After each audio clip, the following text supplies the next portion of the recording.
siang hari itu bisa agak sejuk gitu ya. Kami tanami beberapa pohon, meskipun pohonnya juga bukan pohon besar ya.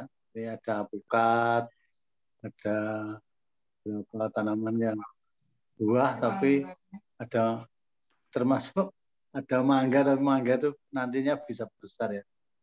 Tapi beberapa pohon buah yang tidak menjadi pohon besar. Demikian Bu. Terima kasih. Ya, terima kasih Prof. Ya, memang ada pohon itu rasanya lain ya Prof ya. Rumahnya jadi lebih sejuk ya kan. Ya lumayan lah angin-anginnya itu membuat kita tuh lebih adem gitu ya. Terus belum lagi lihat hijau-hijau pohon ya. Menciptakan kemarin kalau Bu Cynthia bilang 2 pohon itu bisa memberikan oksigen untuk satu keluarga yang terdiri dari 4 orang. Nah, jadi kalau di mana Anda yang punya lahan, maksudnya rumahnya pengarangannya masih bisa ditanami, monggo mungkin bisa mulai mulai menanam ya, menanam pohon. Karena nanti pohon-pohon ini tidak hanya kita ya kan, justru malah anak cucu mungkin yang akan lebih merasakan manfaatnya nantinya. Ya, oke. Baik, ada lagi sharingnya? Terima kasih ya, Prof. Slamet ya, sharingnya. Sama-sama. Ya, ayo teman-teman. Jadi setelah beberapa kali sesi ya untuk Green Project ini, manfaat apa aja yang sudah dirasakan atau teman-teman ini sudah menerapkan apa saja? Ya, monggo. Nah, ya, ini sudah kedatangan narasumber kita, Ibu Brigita. Mungkin kita sambut dulu. Suaranya belum, Bu? Belum keluar suaranya?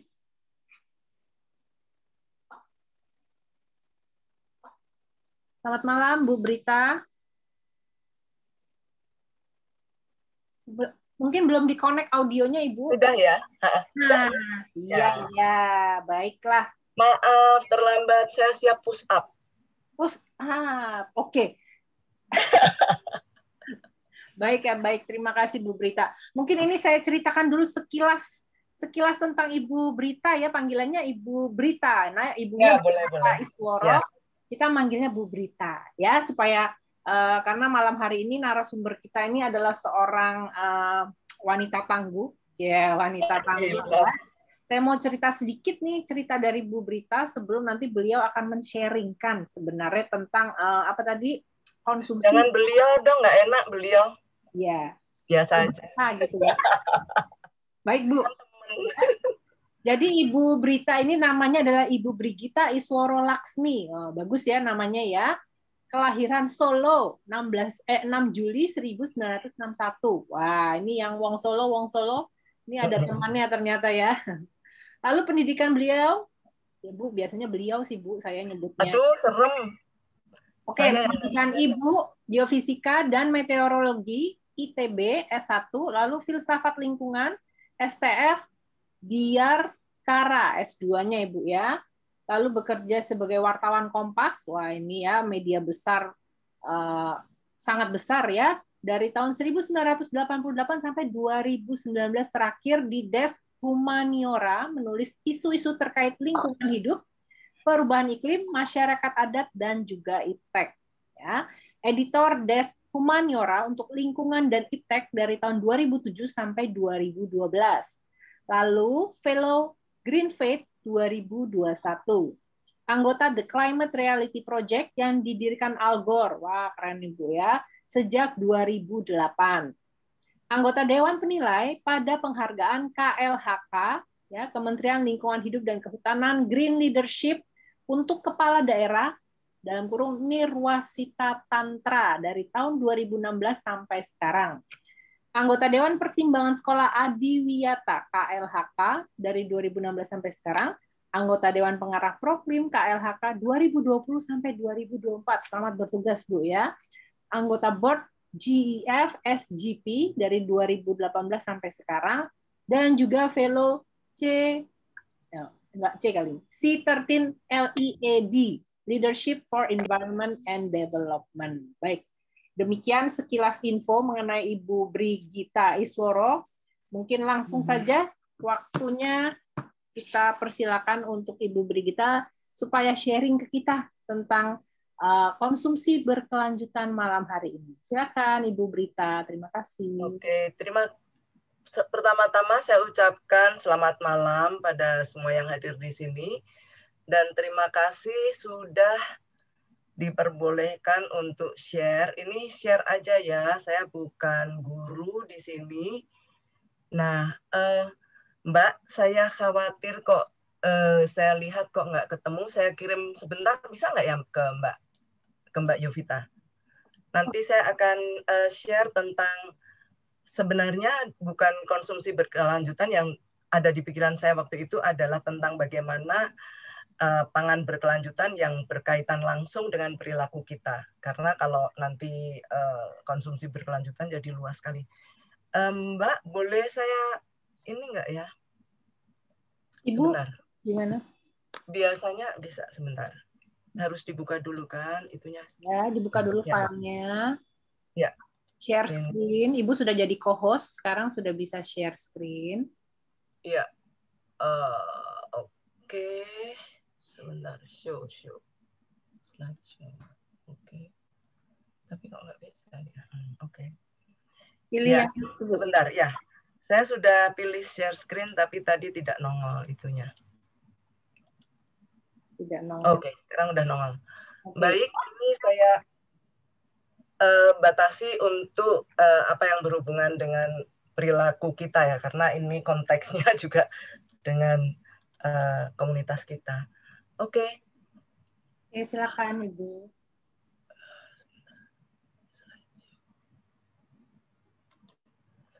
Nah, makanya saya hanya akan bicara soal pangan dan bagaimana dengan kita dan piring kita. Walaupun kemudian itu kaitannya bisa luas ya. Nah, berikutnya ya, latar belakang di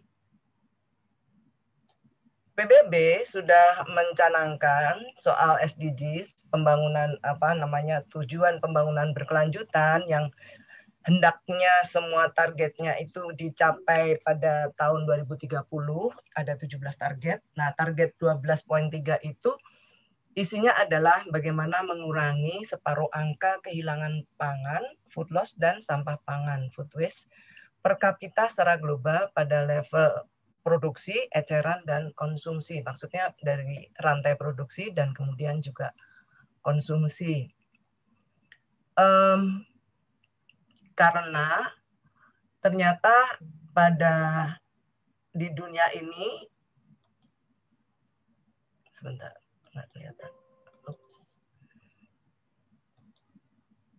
Di dunia ini, ya sekarang arti dari food loss dan food waste dulu, yaitu food loss adalah kehilangan pangan pada tingkatan pertanian, kemudian pada proses penyimpanan pasca panen, dan juga kemudian transportasi ke tempat penjualan atau retail. Dan kemudian di sana ada yang namanya food waste, yaitu sampah pangan. Itu terjadi bukan hanya di restoran, artinya konsumsi kita sehari-hari dari rumah kita juga, dan kemudian pada penanganan di tingkat retail serta distribusi. Sebentar, saya sambungkan dulu.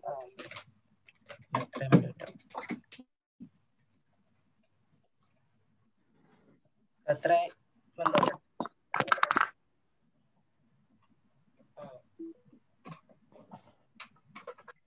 Ya, dan selanjutnya saya akan bicarakan kehilangan pangan. Kita bisa membayangkan ya bagaimana proses dari panen itu bisa karena penanganannya di desa, katakanlah kita bicara petani kecil, itu adalah mereka memanen padi itu belum memakai teknik yang baik sehingga banyak yang tercecer, dan kemudian ketika mengunggah ke kendaraan juga dibanting-banting, mungkin sayuran menjadi busuk karena terbanting-banting, kena panas dan sebagainya. Nah, sementara sampah pangan itu terjadi ketika mungkin kita membeli sayurnya kebanyakan tidak semuanya bisa kita masak, maka dia busuk, atau juga kemudian bagian-bagian tertentu dari buah atau dari sayur tidak kita pakai dan kita buang, hanya mungkin karena bocel dikit atau katakanlah makanan itu makanan kalengan itu baru expired 2 hari sudah kita buang dan sebagainya. Itu banyak terjadi, dan di Amerika itu ada komunitas yang berkeliling setiap malam itu mengambil bahan-bahan pangan yang dibuang dari restoran atau toko roti atau food court atau supermarket, dan mereka mengambil katakanlah telur itu. Mereka kalau di Amerika itu lebih gila lagi, mereka kalau pecah satu dalam satu kemasan itu maka akan dibuang semua. Katakanlah dia sudah 2 atau 3 hari dianggap mereka udah busuk, buang semua. Roti setiap hari mereka buang kalau malam. Dan di sini di Indonesia di supermarket sering setelah jam 6 sore itu maka harganya 50%, dan kita beramai-ramai membelinya. Karena kalau tidak seperti itu nanti dia akan dibuang. Dan alangkah baiknya kalau kita yang mampu membeli dengan harga 50% itu, kalau mampu memborong, boronglah dan bagikanlah pada mereka yang tidak mampu membeli makanan. Mungkin kita keliling ke tukang ojek atau apa dan sebagainya. Banyak hal bisa dilakukan dalam hal itu. Sebentar. Ya. Kemudian ini data dan faktanya mengapa kita perlu bicara ini. Karena ternyata dari riset UNEP tahun 2021 ini, secara global tuh 30% dari produksi pangan yang bisa kita konsumsi, itu 30%-nya itu terbuang. Jumlahnya nggak kira-kira 1,3 juta miliar ton per tahun. Waduh, angkanya luar biasa. Luar biasa. Dan kita sudah 7,8 miliar ya penduduk dunia, jadi bisa dibagi aja berapa per orang. Nah, sementara kehilangan pangan pada pasca panen untuk buah dan sayuran terutama itu mencapai 50% atau lebih. Karena mereka rentan ya, kalau kebanting-banting gitu bisa bonyok-bonyok gitu ya, kayak diantemin gitu, kesian. Dan tahun 2018 40%, kalau kita bicara Indonesia nih, 2018 40% sampah di Indonesia adalah sampah makanan. Luar biasa sekali. Seolah-olah kita semua sudah sejahtera, sudah sehat sentosa karena makanan dan nggak butuh lagi. Padahal ada ada kasus stunting di mana orang kekurangan gizi dan nutrisi sehingga mereka menjadi tidak bisa tumbuh dengan optimal tubuhnya, dan kemudian juga ada yang kurang pangan. Kita sering membaca itu ya, terutama di Papua, NTT. Nah, kemudian Indonesia ini juara dalam hal menjadi pembuang makanan terbanyak setelah Arab Saudi. Kita 300 kg per kapita per tahun. Jadi Mbak Yovita, saya itu kalau di rata-rata kita kebagian 300 kg per tahun tuh Mbak. Jadi sehari kita membuang 1 kg makanan. Wah, ngeri banget. Per orang. Luar biasa bukan? Lumayan loh 1 kg. Bisa tambah gendut dengan makan 1 kg makanan itu per hari. Dari riset 2020, food loss dan waste Indonesia itu mencapai 23 juta sampai 40 juta ton per tahun. Ya, ini food loss-nya aja. Kemudian kerugian ekonomi, my God, sebentar, maaf nih, rada gaptek. Kerugian ekonominya di Indonesia tuh 4-5% dari PDB per tahun, atau 213 triliun sampai 551 triliun. Nah, itu berapa persen dari APBN? mungkin sekitar 5 atau berapa ya, saya kurang ini. Nah, kemudian yang porsi makanan itu 61 juta sampai 125 juta porsi makanan terbuang setiap tahun. Itu bisa ngasih makan sekian orang, bisa separuh penduduk. Nah,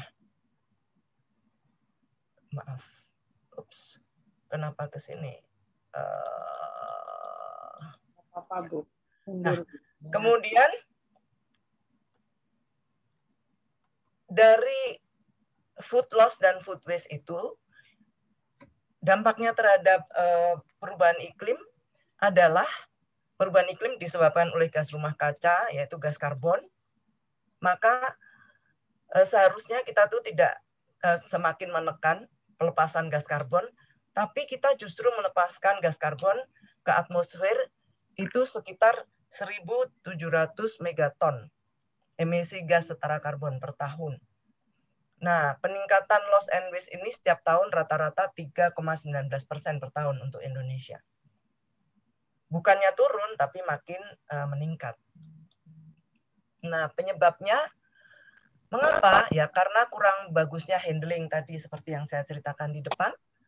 Kemudian kurang bagusnya atau optimalnya tempat penyimpanan, karena tidak semua petani punya storage yang bagus untuk pendingin atau apa, kan tidak semua, terutama katakanlah ikan yang dari laut itu sangat riskan karena nelayan kita itu sangat di bawah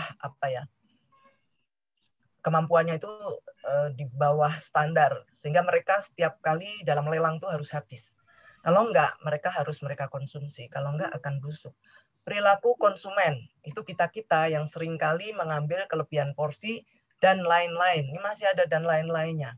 Karena dan lain-lainnya adalah kita memilih makanan dengan tampilan bagus. Itu terjadi, katakanlah anak saya, aduh nggak mau makan, tampangnya nggak minatin. Nah, kita kadang-kadang seperti itu. Tampilannya nggak oke buat kita, langsung kita nggak dimakan. Alhasil mereka terima ceplok telur atau apa. Akhirnya makanan itu tidak tidak dimakan oleh orang rumah.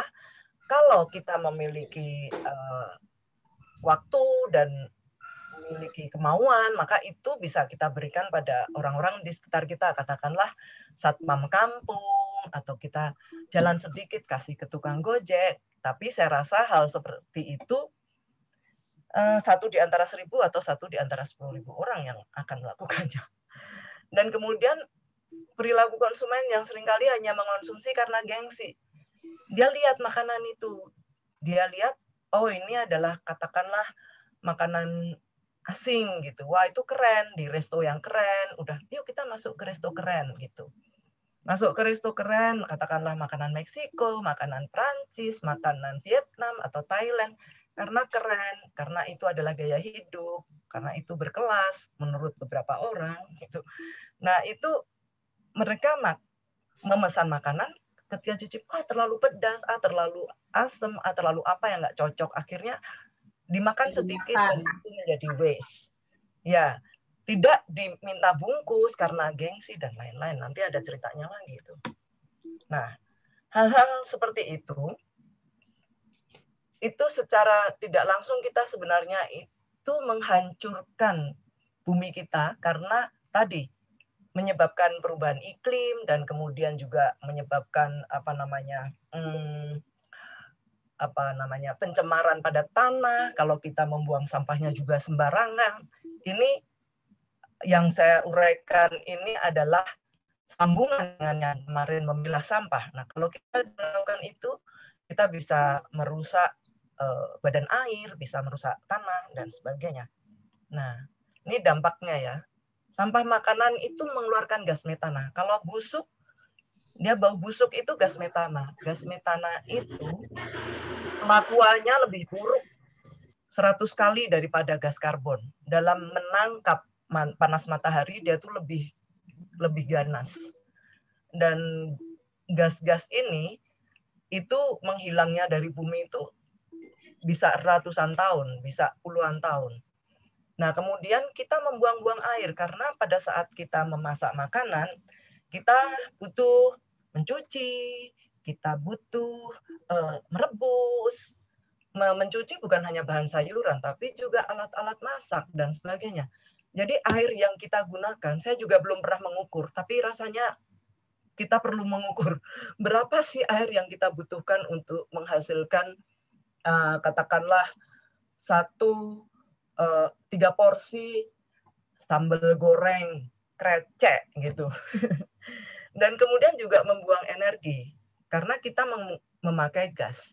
Gas itu kita dapat dari bahan bakar fosil.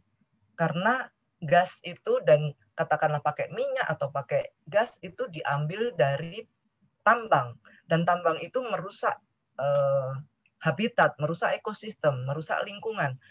Jadi sudah amat banyak kerusakan yang ditimbulkan dari sepiring makanan yang kita makan. Kita harusnya ketika makan, kita harusnya juga mengingat ini bahan dari mana.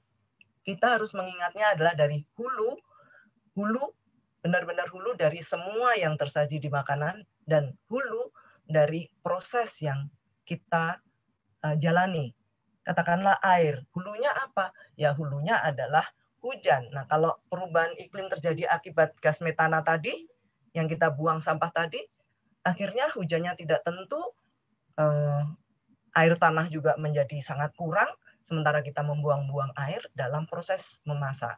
Tidak kita makan soalnya. Kalau kita makan, it's okay, karena energi itu berubah dari energi panas yang menguapkan air, kemudian menjadi air, dan masuk ke tubuh kita menjadi energi kita untuk bekerja. Sebenarnya energi itu hanya berubah bentuk, tapi kalau kita sia-siakan, energi itu akan merusak, bukan bermanfaat, tapi merusak. Dan menyanyiakan tanah seperti tadi, meracuni tanah karena sampah yang tidak diolah dengan baik atau diperlakukan dengan baik, dan membahayakan biodiversitas.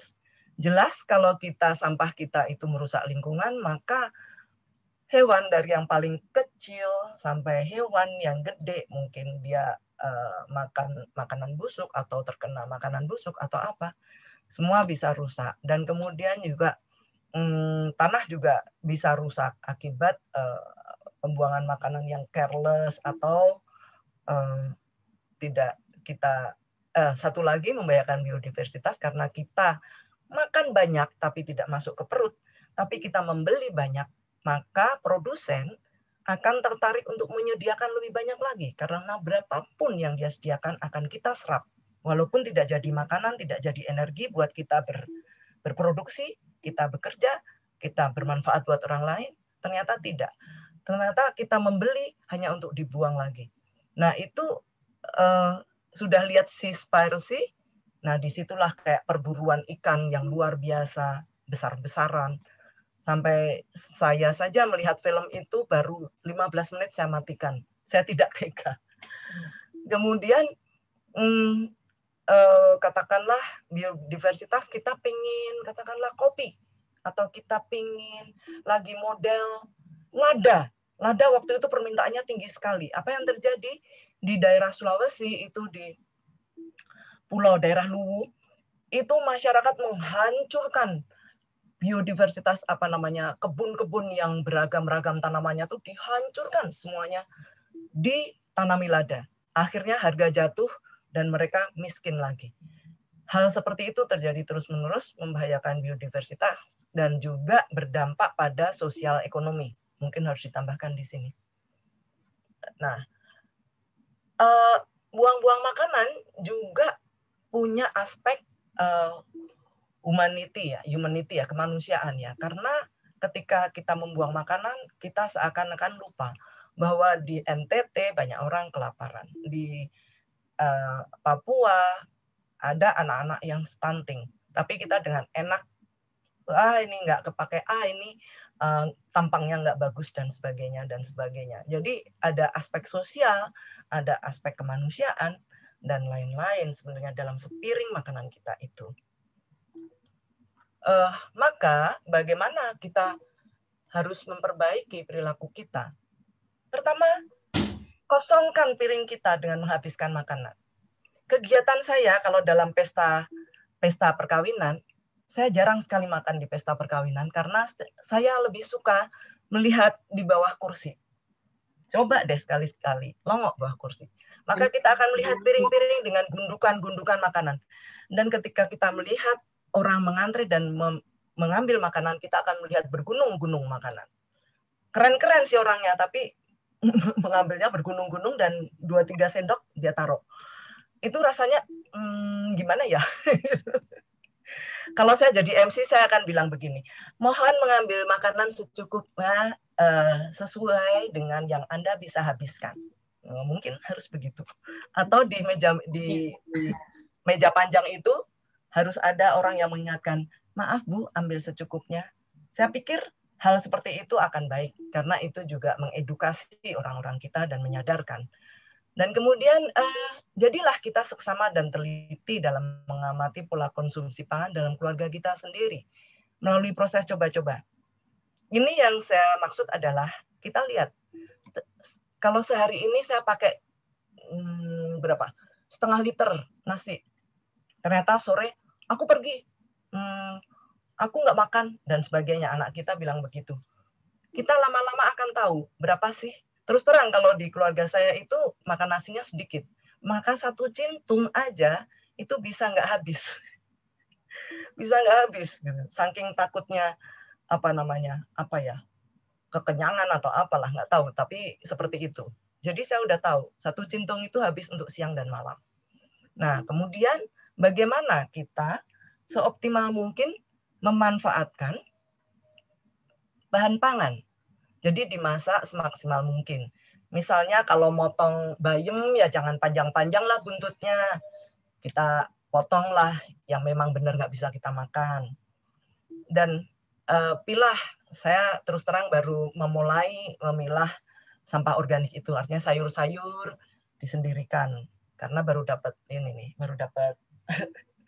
tong komposter. Nah, seperti itu. Kemudian melakukan inovasi dalam proses memasak. Misalnya, biasanya kalau kita bayam itu kepalanya aja, misalnya anak-anak maunya gitu. Nah, gagang bayam itu bisa dipakai apa ya? Gitu. Apakah bisa dicacah-cacah kecil, kemudian kita bikin bakwan, atau bonggol saya suka bonggol belungkul, bonggol brokoli, atau kobis itu apa ya? Kol yang bahan besarnya itu saya cacah kecil-kecil kemudian bikin bakwan. Katakanlah seperti itu. Bisa kita lakukan inovasi sendiri. Enak juga kok itu, Bu. Saya juga. Iya, dan juga sama kan, itu kan sayur itu juga gitu loh. Ya. Dia bukan siapa-siapa, dia sayur itu juga. Secara eksistensi dia adalah si sayur, secara dirinya dia tetap si sayur itu. Kemudian ubahlah perilaku dalam mengonsumsi makanan dengan prinsip tidak menyisakan makanan di piring kita. Kalau kita belum mengenal rasa makanan tertentu, sebaiknya mencicip lebih dulu. Kalau di restoran yang tadi, restoran gaya-gaya tadi, pesan 1 dulu. Terus semua nyicip. Oke, kita pakai ini dulu ya. Cocok nih. Oke, ini dulu ya yang kita pesan. Misalnya seperti itu. Gaya hidup kadang-kadang membawa pada mencoba makanan baru yang sedang tren tadi yang seperti saya ceritakan. Nah, mengonsumsi makanan yang jejak karbonnya rendah. Yaitu lokalitas kita dahulukan. Misalnya kalau ada bayam impor atau bayam katakanlah dari Malang atau dari mana yang lebih jauh, tapi ada bayam yang dari Bekasi atau dari Tangerang atau apa, ya artinya dari tukang sayur itu biasanya adalah petani-petani lokal. Nah, dan tidak melalui proses yang merusak lingkungan. Proses yang merusak lingkungan atau yang merusak habitat atau yang membahayakan biodiversitas misalnya, sebaiknya kita tidak makan sirip hiu ya. Karena kalau melihat proses di hulunya, bisa nangis bombay. Bayangkan kita sudah besar begini, kemudian udah terbiasa punya tangan dan kaki, tangan kaki kita kemudian dipotong. Kita yang udah usia katakanlah terbiasa begitu, nggak bisa apa-apa. Tapi manusia kan bisa berpikir, berlatih, dia bisa beradaptasi. Tapi bayangkan hiu.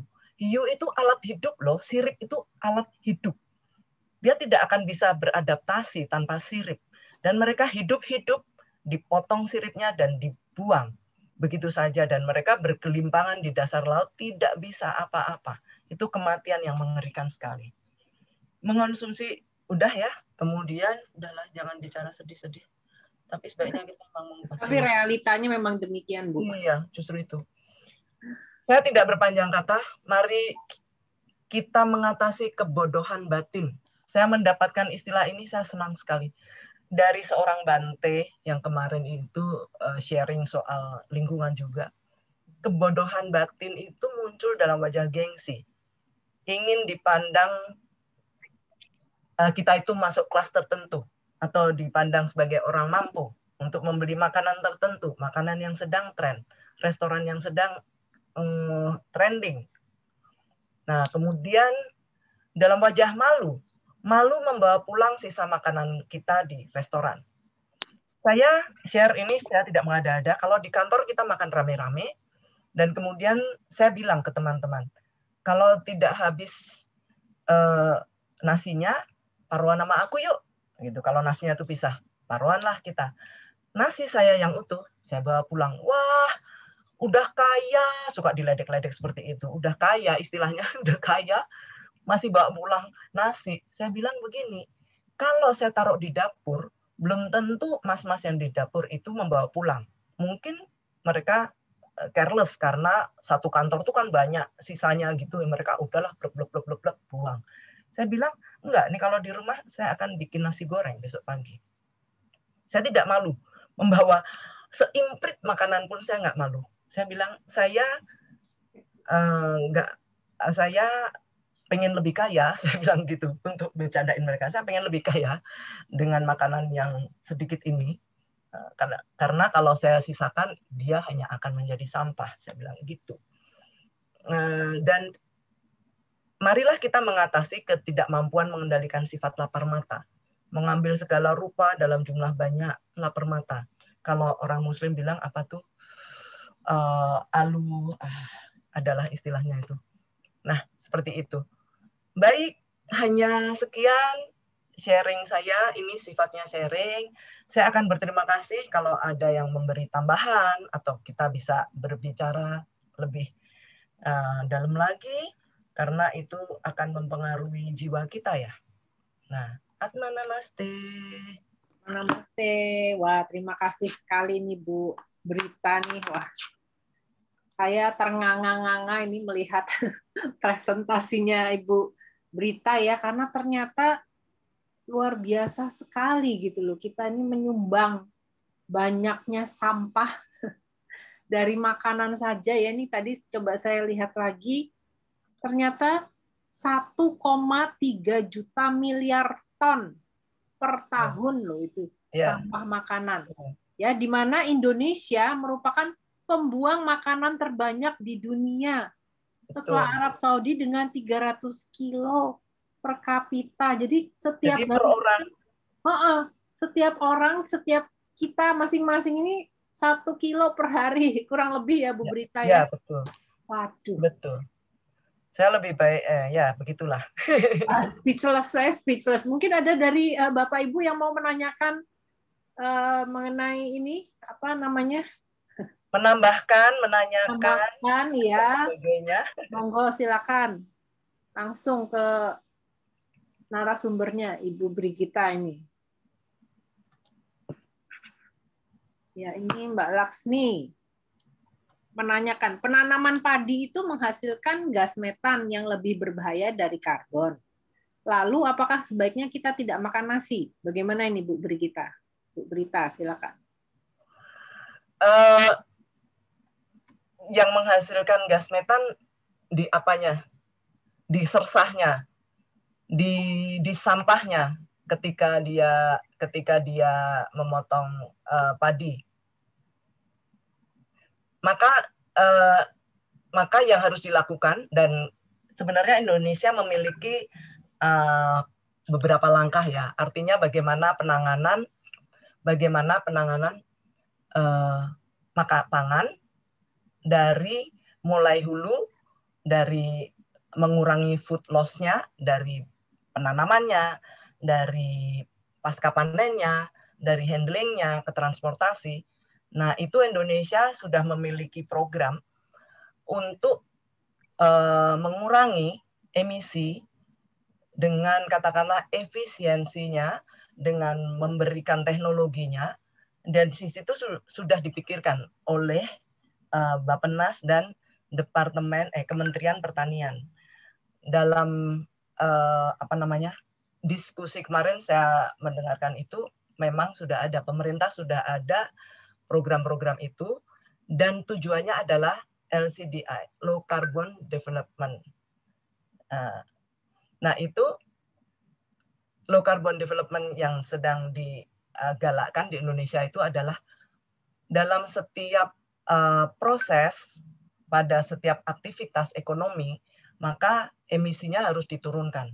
Jadi bukan kita tuh harus tidak lagi makan padi, bukan itu. Tapi bagaimana menanam padi dengan cara-cara yang lebih efisien dalam menggunakan sumber daya, dan bagaimana mengolah pasca panennya agar tidak emisi metannya tidak bisa ditekan, dan kemudian juga penggunaan airnya optimal, katakanlah seperti itu. Ada cara-caranya secara teknis itu untuk mengurangi emisi metan dan karbon. Dan itu sudah dipikirkan oleh pemerintah dan ada teknologinya. Yang harus dihindarkan sebenarnya adalah penghancuran hutan untuk menanam padi monokultur berjuta-juta hektar. Nah, mungkin berjuta-juta enggak ya, tapi waktu itu pada masa Soeharto kan ada 1 juta hektar yang untuk padi itu, yang di di Kalimantan Tengah, dan sekarang food estate itu juga akan dikembangkan lagi. Itu ada beberapa kerugian. Pertama, kalau dia mengambil lahan-lahan hutan atau dia gambut. Nah, itu sudah jelas merusak lingkungan dan melepaskan gas, bahkan sebelum padinya ditanam, melepaskan gas metan dan karbon luar biasa banyak, terutama karbon kalau gambut dan hutan. Dan kemudian monokultur itu akan sangat berbahaya, karena monokultur dalam bentangan yang sangat tinggi itu akan memanggil yang namanya hama, dan itu bisa menghancurkan ekonomi luar biasa dan juga menghancurkan lingkungan. Pernah lihat hama belalang, yang belalangnya sampai segede-gede sarang tawon itu, kalau berkumpul sampai pohonnya sampai mentiung. Mentiung itu apa ya?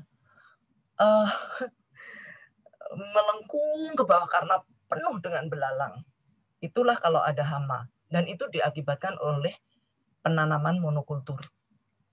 Nah, maka sebaiknya emang ada model sekarang kalau mau makan padi, kita bukan burung ya, makan beras, itu bisa ditanam di pot, tapi saya belum mempraktekkan, cuma saya yakin itu bisa, karena sudah beberapa teman melakukan, dan juga waktu itu diajarin. 1 pot itu usia berapa sih? 3 bulan ya? Saya kurang memahami, tapi kita katakanlah kita 30 pot, sehari nanam 1 pot, sehari nanam 1 pot, sehari nanam 1 pot, atau selisih 2 hari, maka kita bisa panen per hari untuk makan kita. Itu bisa di pot, dan itu less emission. Emisinya akan kecil, karena kita bisa mengelola dengan lebih terkontrol. Kalau dalam luasan yang gede, itu akan, kalau teknologinya nggak bagus, tidak terkontrol. Mungkin itu jawabannya. Lebih bijak dalam menanam, memanen, dan mengonsumsi. Karena itu bisa dilakukan. Terima kasih Bu Brita. Demikian Bu Laksmi untuk jawaban pertanyaannya. Ya, mungkin ada lagi yang ingin menanyakan ke Bu Brigita berkaitan dengan konsumsi berkelanjutan di bidang pangan ya. Mungkin salah satunya kita bisa mencoba untuk lebih aware kalau mau makan mengambil secukupnya ya. Nah, itu tadi. Iya. Secukupnya, karena seperti juga di Pranic Healing itu memang dari guru kita Grandmaster Choa Kok Sui juga mengatakan ada suatu prinsip secukupnya dan tidak berlebihan. Terkadang kita belum menyadarinya ya Bu ya, memang kayak tadi ada yang karena gengsi, ada yang karena ya macam-macam faktor gitu kan, sehingga kayaknya kok kalau ngambil dikit doang gimana?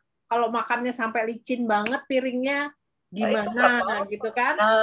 Padahal sebenarnya saya bilang malu tadi, dalam wajah malu tadi. Ya, padahal kalau tandas bukan artinya rakus kan? Rakus, piringnya bersih. Kalau saya bilang, oh, aku ingin membantu masnya supaya dia nggak perlu mencuci piring lagi. Paling saya gitu ketawa terus pada ketawa gitu. Ini namanya mengonsumsi dengan bertanggung jawab. Saya bilang gitu akhirnya. Setelah bercandain dulu, baru kita kasih apa sebenarnya tujuannya. Betul, setuju Bu ya. Jadi dan teman saya dari waktu kecil saya bilang begini, kamu kalau makan harus tong-tong. Artinya apa? Piring itu saya balik, tidak ada yang jatuh kan karena kosong. Terus saya pukul tong-tong. Nah, jadi kamu makan harus tong-tong. Karena lihat itu anak di Afrika kelaparan, anak lain tuh kelaparan. Kamu tuh enggak. Jadi kamu nggak boleh nyisain. Itu. Oke, ya ini mah edukasi ya penting ya di sekolah juga. Penting. Ada makan bersama di sekolah tuh harusnya disertai dengan mengonsumsi secara bertanggung jawab. Setuju Bu. Mulai dari anak-anak ya Bu. Sudah diberitahukan. Oke. Ini Mbak Laksmi rupanya masih punya pertanyaan Bu. Boleh, senang. Mbak Brigita, kalau produksi pangan dalam luasan kecil seperti organik harganya mahal. Jadi akhirnya banyak dari kita, mayoritas dari kita masih tergantung pada bahan pangan produksi massal. Kedelai impor dan lain-lain. Kok jadi keledai? Maaf ya. Bagaimana caranya bisa makan produk organik tapi murah?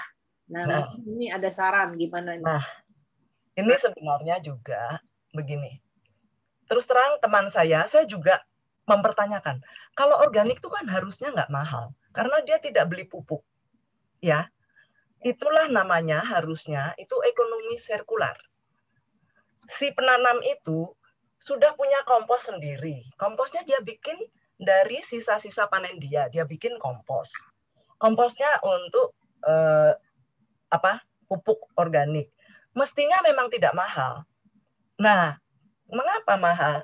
Ya tadi, karena itu ditaruh di kelas kamu orang berpendidikan, kamu orang yang ngerti, kamu orang yang keren kalau makan organik. Itu tidak tertulis, tapi itu dikondisikan demikian. Betul, ya. Betul. Teman saya pernah berusaha menghimpun para petani organik, membuat meng-hire beberapa kios di pasar organik murah gitu. Karena memang harusnya murah. Iya ya. Gagal karena dia bukan orang yang ngerti bisnis ya teman saya. Tapi dia bilang bisa kok gitu loh. Itu namanya sirkular ekonomi. Artinya itu dari segi pemanfaatan sumber dayanya itu sangat berkelanjutan. Karena dari dia kembali ke dia. Ada ibu, namanya Ibu Budi, atau siapa ya? Ibu Budi itu kayak bacaan waktu SD. Sekolah dulu, Bu. Bukan. Ada ibu siapa, saya lupa, itu di Bogor. Dia membuat ekonomi sirkular di tempat dia, lahannya nggak gede. Nggak sampai 1 hektar, serius. Itu ada sapinya hanya sekitar 5 ekor atau 6 ekor. Kemudian ada pembuat lubang untuk komposnya. Kemudian kompos-kompos bekas sayur-sayur yang dia yang dia tanam. Jadi sisa-sisa panen itu dia masukkan ke situ. Kemudian ada penampung kotoran sapinya. Nah, kotoran sapinya mengeluarkan gas metan, itu dia pakai untuk gas, untuk bahan bakar, untuk gas, untuk mengolah makanan karena dia di situ membuka semacam kita bisa berkunjung, bisa makan dari makanan organik dia, dan komposnya juga dari dia sendiri dipakai. Seperti itu. Itu namanya ekonomi sirkular. Ketika semua bahan itu berputar, ketika menjadi sampah atau waste, dia bisa menjadi faktor pendukung untuk produksi.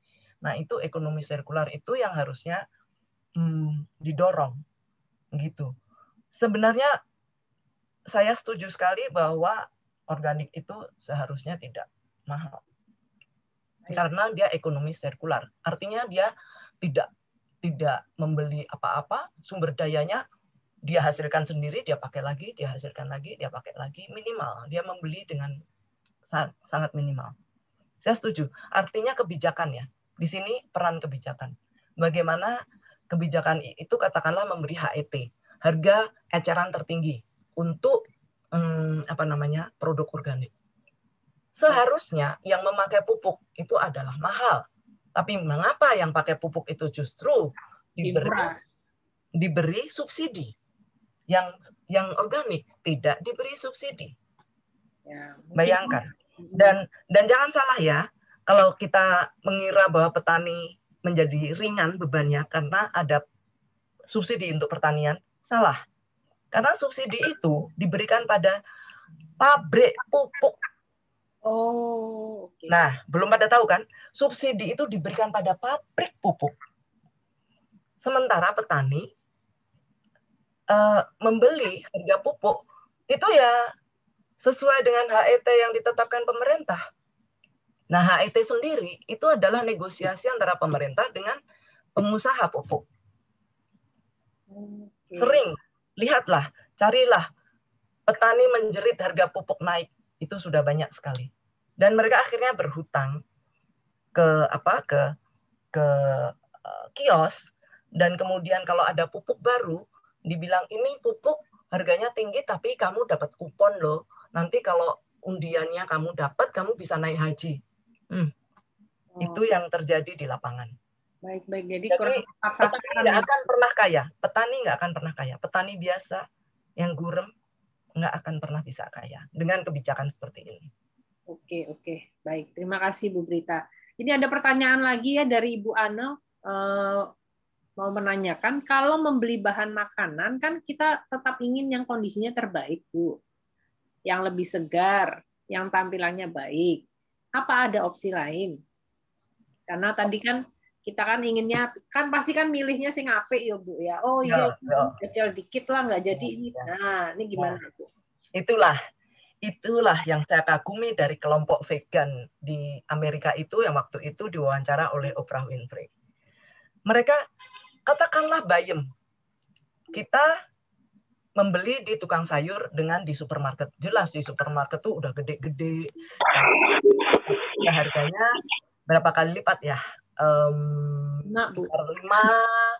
sampai 5 kali lipat kali ya. Nah, kalau kita kalau kita beli di tukang sayur, itu tidak seluruhnya jelek kok. Memang perlu effort lebih, katakanlah nyucinya harus lebih hati-hati, diopiok-opioknya lebih lama. Jangan terlalu banyak memakai air lagi, tapi diopiok-opioknya lebih lama. Kita cuci dengan memakai sabun yang food grade, ya, sabun cuci yang bisa untuk food grade untuk sayur bisa. Nah, itu kita pakai itu. Dan bisa Bu. Dalam satu bungket bundel dalam satu ikatan bayam itu kan nggak seluruhnya jelek juga kan Bu, paling tidak 80% masih bagus. Itulah yang dibutuhkan dari orang-orang yang punya kesadaran untuk sedikit dalam tanda kutip, kalau mau mengatakan berkorban ya berkorban. Kalau kita ikhlas-ikhlas aja, senang-senang aja ya nggak masalah gitu. Tapi artinya memang begitu, alternatifnya mahal, bersih, tapi kalau tukang sayur kita effort lebih, dan itu juga masih ada yang bagus kok, gitu. Jadi menerima apa adanya, Bu ya, pilihannya ya, baik, tapi kita memilih kan juga kemudian. Baik, ya. Maksudnya menerima kalau ada 1-2 yang oke lah, gitu. Ya, cincai lah, nggak perfect amat, gitu. Tapi tidak tidak ini ya, maksudnya jangan pusing. Idealis sekali gitu Bu ya. Ya. Yang vegan itu lebih gila lagi. Mereka ngambil itu. Kalengan itu pun mereka ambil kalau masih expired baru 5 hari atau seminggu, mereka makan. Itu masih bisa sebenarnya Bu kalau expired itu. Karena dari pabrik kan ada jangka waktu lagi. Ada tambahan lagi kan. Masih boleh dimakan gitu. Masih bisa. Dan satu lagi, orang vegan yang di Amerika itu bukan gelandangan yang melakukan itu. Orang yang pendapatannya jutaan dolar per tahun, yang punya usaha milioner melakukan itu karena dia cinta bumi. Itu ideologi. Itu ideologi. Saya lihat itu udah lama sekali sampai bahkan dia memakai baju atau furniture pun dia cari yang sampah yang udah di jalanan gitu. Dia bilang kalau kita seperti itu maka kita bisa menghemat sumber daya di hulu gitu loh. Katakanlah furniture tidak harus kayu yang baru atau apa gitu loh. Maksudnya kita berpikir sampai ke hulu gitu. Baik. Terima kasih Bu Brita. Wah, ini diskusinya menarik sekali ya. Sampai nggak kerasa udah jam 9 lewat ini. Bagaimana Bapak Ibu? Ini Bu Laksmi mengatakan pabrik pupuknya BUMN. Nah, ini nanti PR dari pemerintah. Kenapa BUMN itu posisinya terpisah dari pemerintah? Oke. Karena oleh pemerintah dia dituntut untuk menghasilkan profit. Jadi dia adalah sebenarnya judulnya aja BUMN. Dia harus bersaing dengan swasta. Dia harus profit. Dia itu bukan tangan pemerintah untuk melayani rakyat. Bukan. Dia tangan pemerintah untuk melayani pemerintah yang membutuhkan uang. Oke. Baik, Bu. Terima kasih, Bu Brita. Ya. Oke, ini menarik sekali ya. Mungkin nanti sesi-sesi selanjutnya boleh nih ya, Bu Brita, untuk lanjutannya. Karena pastinya banyak boleh karena sektor lainnya ya, selain pangan, ya kan? Ada banyak sudut-sudut sih. Di pangan ini pun banyak sudut-sudut gelapnya yang harus kita lihat lagi. Tapi yang penting adalah bagaimana kita memikirkan yang di hulu. Baik. Saya minta yang punya TV kabel, coba akhir-akhir ini sedang diputer di National Geographic, meat, daging, meat. Saya lupa buntutnya. Meat adalah penghancur planet Earth, kalau nggak salah gitulah, pokoknya itu di National Geographic. Terus carilah di Netflix atau di mana Seaspiracy. Kalau ngelihat itu mungkin kita bisa menyadari. Dan cobalah kalau mau vegan bagus juga plant based, jadi tidak makan hewan yang bersumber dari hewan. Ya mohon restunya, sedang memulai. Saya sedang mencoba vegan. Oke, wah luar biasa. Terima kasih Bu Brita. Ya, ini Pak Dodi, raise hand. Mungkin ada yang mau disampaikan atau ditanyakan, monggo Pak. Iya, ini hanya untuk menggarisbawahi saja. Kalau di Prani Giling kita juga sebenarnya mulai menanamkan kesadaran untuk mengurangi daging ya. Karena ternyata bahwa sebenarnya bukan hanya dari sisi energi saja yang sebenarnya tidak sehat bagi kita, tapi ternyata secara ekologi juga ternyata sangat merusak. Dan bahkan aliran-aliran vegan pun mengatakan sebenarnya kalau kita ini berhenti makan daging aja, sudah kita akan efek rumah kaca itu akan banyak teratasi. Karena penyumbang terbesar adalah untuk peternakan sapi dan ayam dan sebagainya begitu. Iya, jadi di Prani Giling sejak basic itu kita ajarkan sebenarnya siswa kita untuk belajar menjadi vegetarian. Jadi itu yang kita mulai tanamkan. Tetapi juga hati-hati bagi teman-teman vegetarian, bahkan yang vegetarian hindari makan gluten ya, karena gluten itu buang tepungnya banyak sekali. Di Indonesia itu sebenarnya kalau jadi vegetarian itu gampang, artinya kita tinggal makan tahu, tempe, itu kan sudah otomatis vegetarian. Jadi masakan Jawa itu aja udah banyak pilihannya. Jadi nggak usah ikut-ikutan dengan yang vegetarian atau vegan yang dari gluten. Karena apa? Untuk membuat gluten itu 1/4 kilo aja itu menghabiskan 1 kilogram tepung terigu. Jadi yang dibuang itu banyak sekali, tinggal sarinya gluten itu 1/4. Jadi ya itu tambahan saja supaya kita lebih aware. Jadi bukan hanya sekedar vegetarian karena ikut-ikutan atau karena hanya sekedar menginginkan tidak daging saja, tetapi juga perlu memperhatikan faktor kelestarian tadi. Itu saja. Terima kasih Mbak Brigita untuk sharingnya malam ini, luar biasa sekali. Makasih. Mas Dodi boleh nambah dikit aja. Silakan. Kalau selain untuk lingkungan juga semacam ideologi apa ya? Right for animal gitu loh. Jadi bisa satu film lagi dilihat adalah The Last Farm kalau nggak salah. Peternakan terakhir kalau nggak salah. Atau lihat di googling aja namanya PETA, PETA. Itu organisasi internasional yang menentang semua sumber daya dari hewan digunakan untuk makanan ataupun untuk baju dan lain-lain gitu. Di situ ada film-filmnya. Bagaimana akhirnya saya memutuskan vegan karena benar-benar nggak tega melihat perlakuan mereka pada hewan-hewan yang kita makan. Terima kasih. Baik, terima kasih banyak Bu Brita untuk sharingnya yang tadi Pak Dodi sampaikan juga ya, sangat luar biasa ya, bikin speechless gitu. Ternyata betapa banyak yang kita sia-siakan selama ini ya dari sektor makanan saja gitu ya.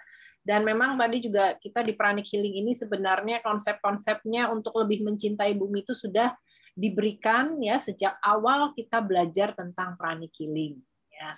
Dan juga salah satunya ya pastinya cinta kasih dan tidak menyakiti, lalu kita menjadi lebih kalau tadi Bu Brita juga memberikan contoh seandainya ada roti-roti yang memang perlu dibeli pas waktu diskon, oke, kita beli, kita memberikannya kepada orang lain ya, menjadi generosity ya, menjadi murah hati terhadap orang lain, dan kuncinya di kata moderation ya, secukupnya dan tidak berlebihan, sehingga sehingga tidak terbuang, dapat dimanfaatkan, dan pastinya ya kita mengurangi membuat bumi kita ini sakit. Sebisa mungkin kita bersama-sama mewujudkan bumi yang lebih baik, semua yang tinggal di bumi juga menjadi lebih baik adanya. Terima kasih sekali Bu Brigita.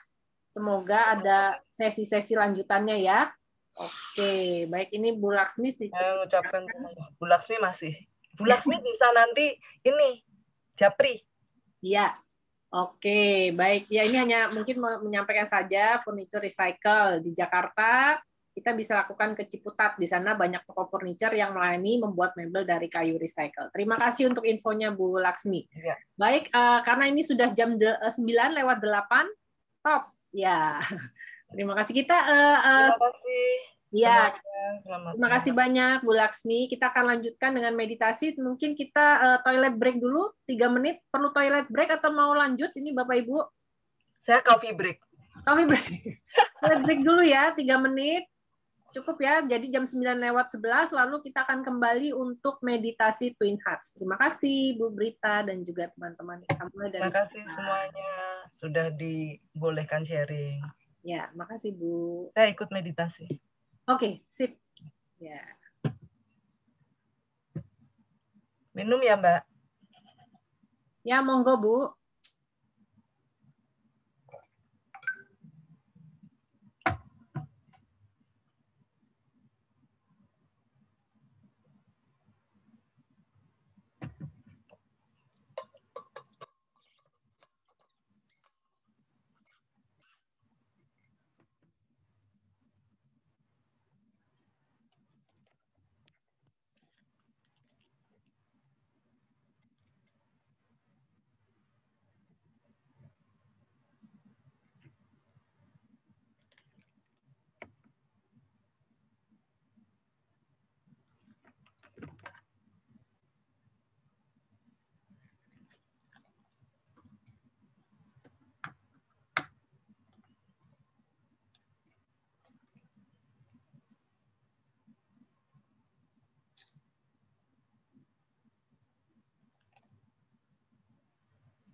Kita tes audio dulu ya.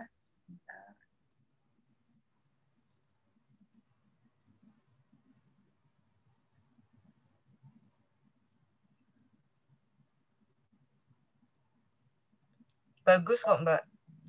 Oh ya, sudah terdengar ya, makasih. Iya. Oke.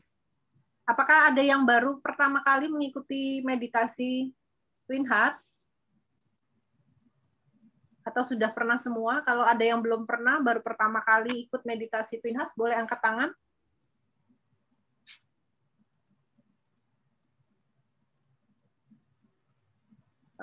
Oke, sepertinya sudah semua ya ini ya. Ibu Koniah Ratnawati, apakah sudah pernah ikut? Ya, baik. Oke, sebelum kita meditasi, kita akan lakukan ritual memaafkan terlebih dahulu ya, terapi memaafkan. Kita akan lakukan terapi memaafkan ini untuk bumi kita ya. Baik, mari kita letakkan tangan di depan dada dengan posisi namaste. Kita bayangkan bumi kita yang merupakan rumah kita, yang penuh dengan kekayaan alam, dengan semua sumber daya yang telah disediakan Tuhan bagi kita, umat manusia, dan juga bagi semua makhluk hidup lainnya. Kita lihat semua hewan-hewan, semua tanaman, mineral, bahan-bahan yang terkandung di dalam bumi, semuanya merupakan ciptaan Tuhan yang sangat-sangat luar biasa. Kita bayangkan betapa selama ini kita menyakiti bumi yang kita tinggali, bumi yang sebenarnya telah memberikan begitu banyak terhadap kita, tetapi sangat-sangat banyak sekali hal yang kita lakukan yang juga sebenarnya menyakiti dan merusak bumi. Oleh karena itu, kita katakan, Atma, Bumi, Namaste, Ibu Pertiwi, aku mengakui ketuhanan di dalam dirimu. Kita sama-sama sedang belajar, karena semuanya masih dalam proses bertumbuh. Kita sebagai manusia, bumi kita, dan juga seisi bumi, bertumbuh, berevolusi setiap waktu. Aku minta maaf untuk semua kesalahan yang telah aku lakukan terhadapmu. Dan kamu pun telah dimaafkan untuk semua kesalahan yang telah engkau lakukan, yang mungkin sebenarnya juga merupakan akibat dari semua perbuatan-perbuatan yang kita lakukan terhadap bumi. Kiranya bumi kita dipenuhi dengan banyak cinta, dengan banyak sukacita, dengan banyak damai, dengan kesembuhan, dan juga dengan banyak berkat lainnya. Kita bayangkan diri kita dan bumi hidup bersama, hidup berdampingan, saling menjaga satu sama lain, supaya bumi kita dapat terus ada hingga anak cucu, cicit, dan generasi-generasi selanjutnya. Thank you, thank you, thank you. Kiranya kita semua makhluk hidup damai berdampingan. Terima kasih.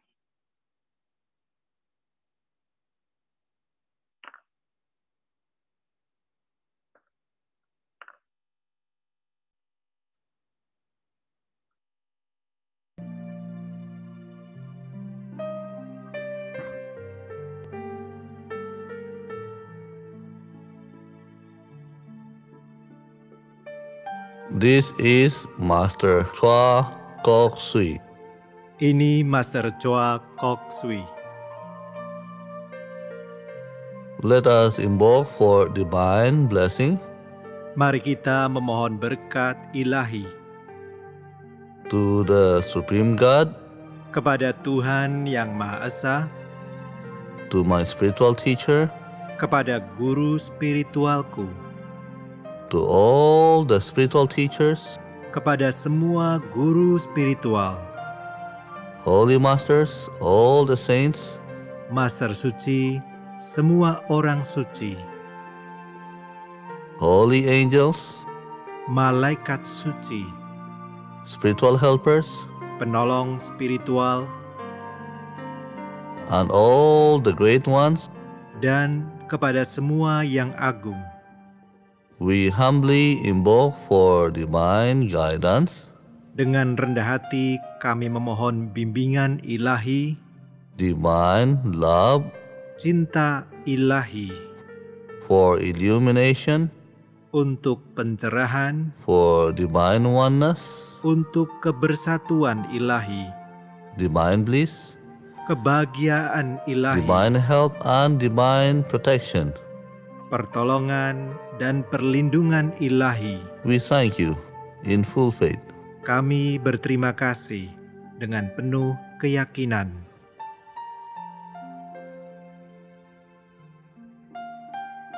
Connect your tongue to your palate. Lekatkan lidah ke langit-langit mulut.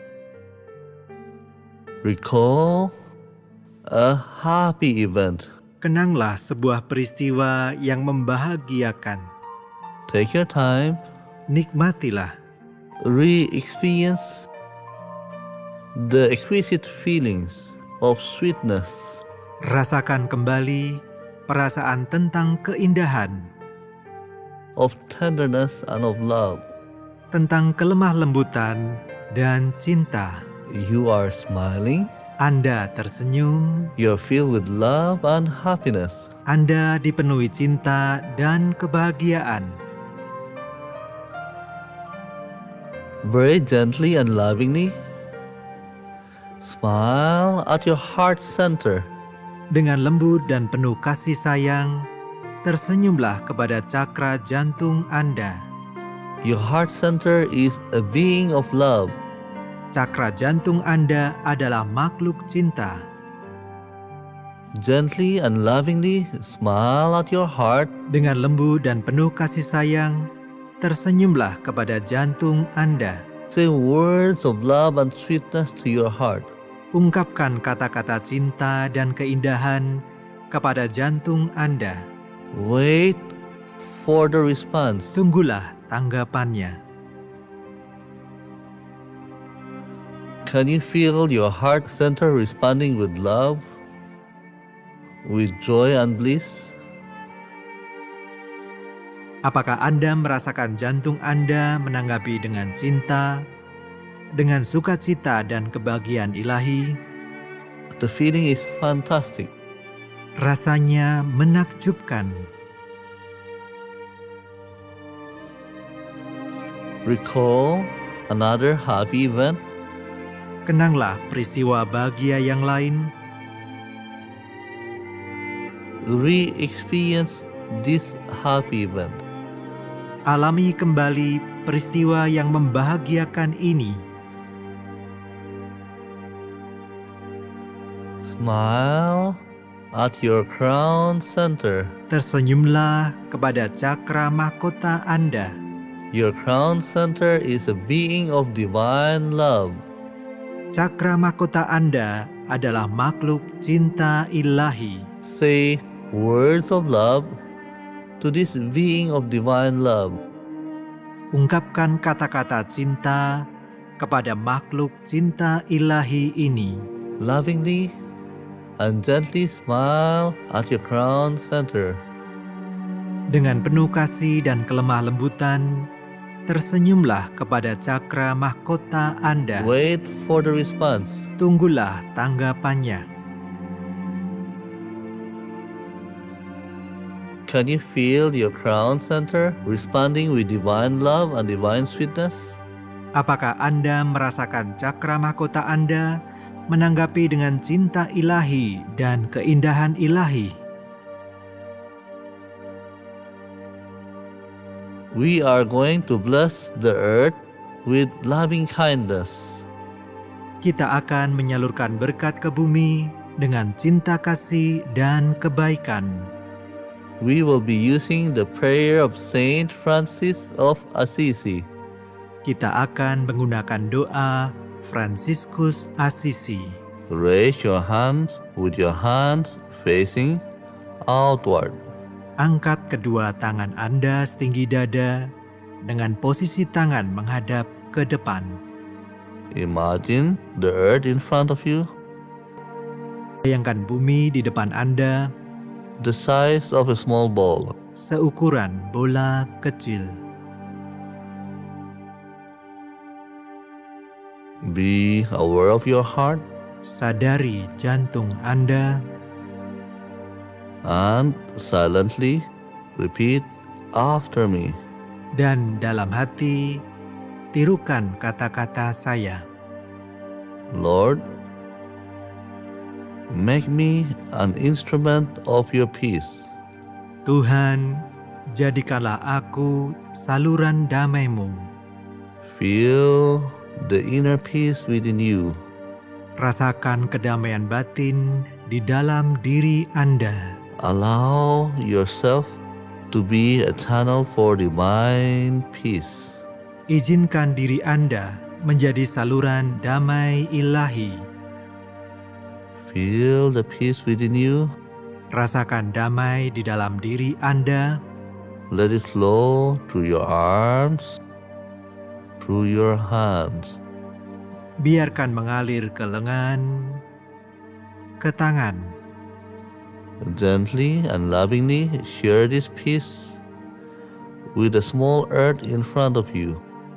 Dengan lembut dan penuh kasih, bagikan damai ini ke bumi kecil di hadapan Anda. Feel the peace. Rasakan damai.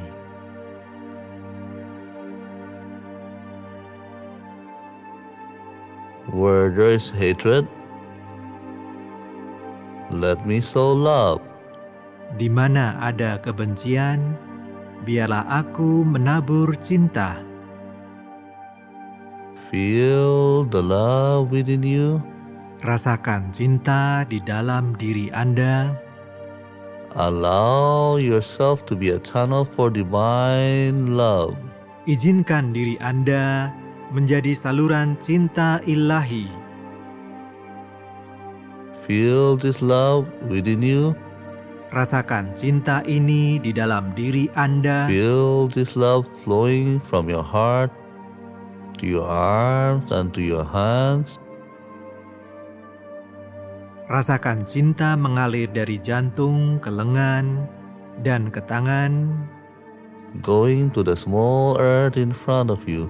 menuju ke bumi kecil di hadapan Anda. Bless the earth with peace and with love.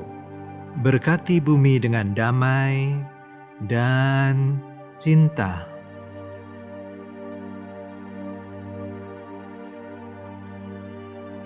Where there is injury, pardon. Di mana ada sakit hati, maaf. Allow yourself to be a channel for divine forgiveness. Izinkan diri Anda menjadi saluran pengampunan ilahi, Divine reconciliation. perdamaian ilahi. Bless the earth with the spirit of forgiveness, the spirit of reconciliation. Berkati bumi dengan semangat untuk memaafkan, semangat untuk perdamaian. Let there be understanding, harmony, and peace. Biarlah ada saling pengertian, kerukunan, dan damai. Where there is despair, hope, doubt, faith. Di mana ada putus asa, harapan, keraguan-raguan, keyakinan. Allow yourself to be a channel for divine hope and divine faith. Izinkan diri Anda menjadi saluran harapan ilahi dan keyakinan ilahi. Bless the earth with hope and with faith. Berkati bumi dengan harapan dan keyakinan. Bless people who are having a difficult time. Berkati mereka yang sedang mengalami kesulitan. Bless them with hope and with faith. Berkati mereka dengan harapan dan keyakinan. Silently tell them, you can make it. Dalam hati katakan, kamu bisa mengatasinya. Bless them with divine hope, with divine faith, with divine strength. Berkati mereka dengan harapan ilahi, keyakinan ilahi, dan kekuatan ilahi. Blessings be to all. Berkat Tuhan bagi semua. Where there is darkness, light. Sadness, joy. Di mana ada kegelapan, cahaya. Kesedihan, sukacita. Allow yourself to be a channel for divine light and divine joy. Izinkan diri Anda menjadi saluran cahaya dan sukacita ilahi. Bless the entire earth with light and joy. Berkati seluruh bumi dengan cahaya dan sukacita. Especially people who are sad. Terutama kepada mereka yang bersedih. People who are in pain. Mereka yang menderita. People who are depressed. Mereka yang tertekan.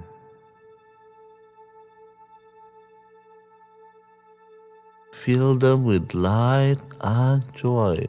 Penuhi mereka dengan cahaya dan sukacita. Be aware of your crown, center of the crown.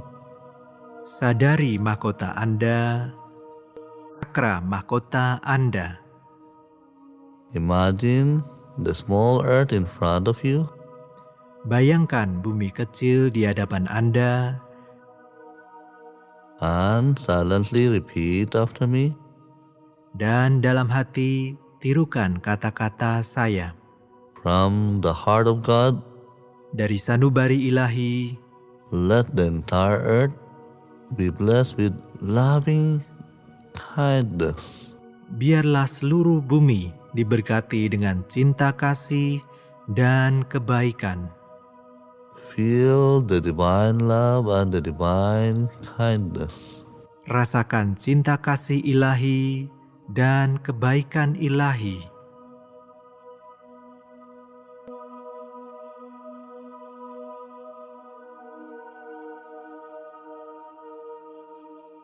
Let the entire earth be blessed with great joy and happiness. Biarlah seluruh bumi diberkati dengan sukacita dan kebahagiaan yang besar. With understanding, harmony and divine peace. Dengan pengertian, kerukunan, dan damai ilahi.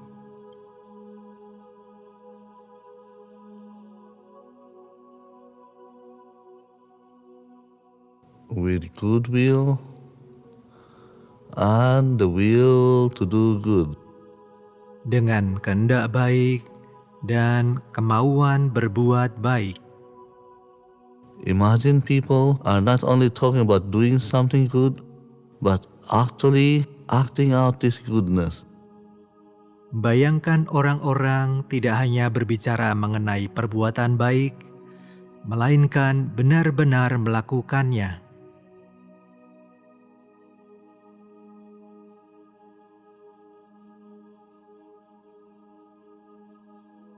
Blessings be to all. Berkah Tuhan bagi semuanya.